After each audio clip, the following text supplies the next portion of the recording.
Rabbi Yosef Dov Soloveitchik, the rabbi of Brisk, originally Rosh Yeshiva Volozhin, related the destruction of the first temple and the second temple to the two major sins which took place in the desert. The destruction of the first temple he related to the sin of the golden calf.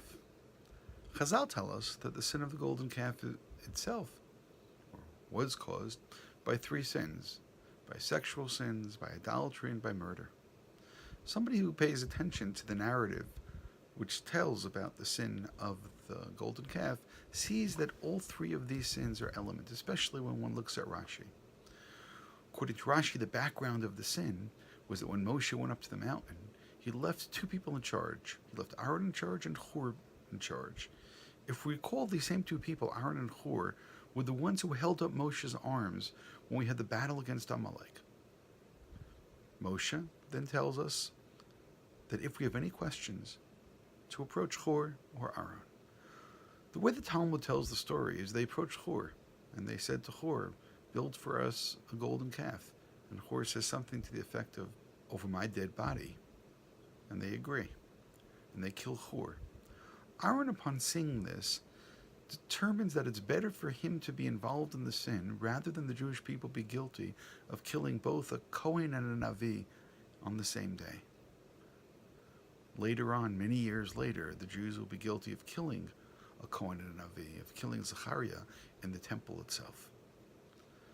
After they kill Hur, and that's part of the sin of the golden calf, they worship the golden calf, which by most accounts at least, that is the sin of idolatry. Then, according to what it says in the text itself, Achlu v'shatu v'komu l'tzachek. They ate and they drank and they made merry. They got up and they made laughter or merriment. Rashi there says, komu l'tzachek, it seems to be that implies gili arayot. That implies that there was a sexual nature to the sin as well. So therefore, the destruction of the first temple, which is related to the sin of the golden calf, is known to have been connected to these three sins, and it all seems to make sense. On the other hand, the second temple was destroyed, we're told, because of sinat chinam, because Jews hated one another. This is not as simple to see hatred in the sin of the spies. I mean, the spies themselves, they sinned by rejecting the land of Israel. The spies sinned when they used their words, when they spoke against the land of Israel. As far as the Chafetz Chaim is concerned, the misuse of words, lashon hara, is the way that we do sinat chinam, which means when you don't like somebody, you're going to speak about someone. When you don't like someone, you're going to make up stories about the person.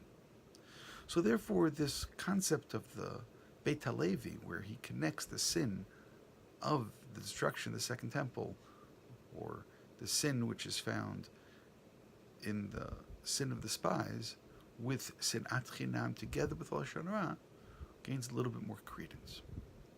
There is, however, a verse in this week's parsha which may be a little bit more direct. In Devarim chapter 1, verse 27, it says that the Jews murmured in their tents and they said that the reason that God took us out of Egypt was because God hated us. Rashi then tells us God hated us. Quite the opposite. God loved us. But this is what we would call sometimes projection. The people at that moment felt hatred towards God, and therefore they claimed that God hated them because they, in fact, had hated God. This would be an example of what we would call sinat chinam. I mean, if you think about it, God took us out of slavery. God carried us, as the Torah says, on wings of eagles. God took us and had the clouds protecting us. He split the sea for us. He gave us man. I mean, the very morning that they did both of those sins, the very morning that they did the sin of the golden calf and that they had the sin of the spies, for breakfast both of those mornings, they ate manna from heaven. God taking care of their every need.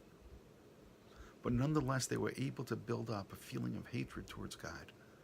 That may be the real sinat chinam. It's true that in the time of the Second Temple, that becomes a feeling that people have toward one another. But it could very well be that the core of sinat chinam, the core of baseless hatred, is that we hate God when we think that God hates us. If we realize that God loved us, if we realize that God loves all of us, then it would be absolutely impossible for us to feel hatred towards others.